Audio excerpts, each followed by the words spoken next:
ये बांग्लादेश की तस्वीर है। बांग्लादेश में हालात इतने बेकाबू हो गए हैं कि हसीना सरकार को सड़कों पर अब सेना उतारनी पड़ी है।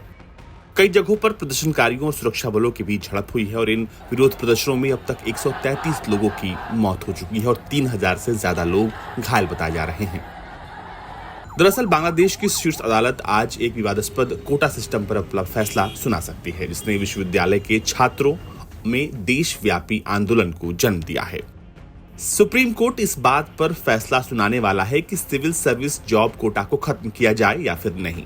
उससे पहले पूरे देश में कर्फ्यू लागू कर दिया गया है। सरकार ने दंगाइयों को देखते ही गोली मारने का आदेश दिया है। विश्वविद्यालय परिसरों से शुरू हुआ विरोध प्रदर्शन अब पूरे देश में फैल चुका है। प्रधानमंत्री शेख हसीना ने प्रदर्शनकारियों की तुलना उन लोगों से करके तनाव को और बढ़ा दिया है जिन्होंने साल 1971 के स्वतंत्रता संग्राम के दौरान पाकिस्तान का सहयोग किया था। हसीना के आवास पर 14 जुलाई को एक प्रेस कॉन्फ्रेंस के दौरान जब प्रधानमंत्री से छात्रों के विरोध प्रदर्शन के बारे में पूछा गया तो उन्होंने जवाब देते हुए कहा कि यदि स्वतंत्रता सेनानियों के पोते पोतियों को लाभ नहीं मिलेगा तो क्या रजाकारों के पोते पोतियों को मिलेगा।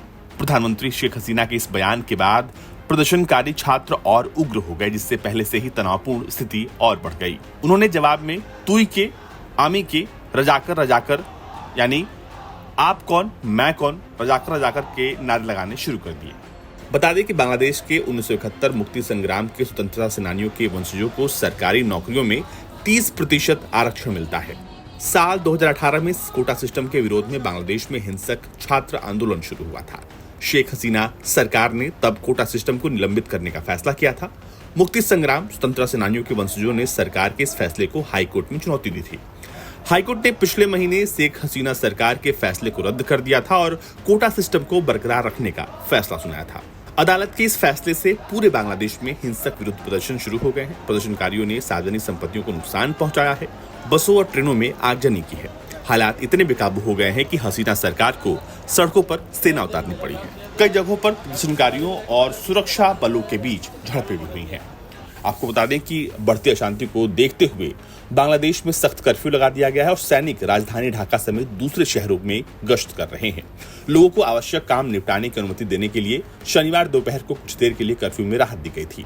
अब सत्तारूढ़ अवामी लीग पार्टी के महासचिव अब्देल कादिर ने समाचार एजेंसी एएफपी को बताया है कि पुलिस अधिकारियों को कर्फ्यू का उल्लंघन करने वालों पर गोली चलाने का अधिकार दिया गया है।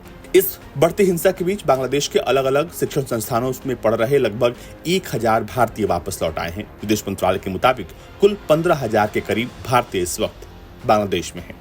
स्थानीय भारतीय दूतावास ने किसी भी मदद के लिए भारतीयों से संपर्क करने को कहा है। साथ ही 24/7 हेल्पलाइन नंबर भी जारी किया है।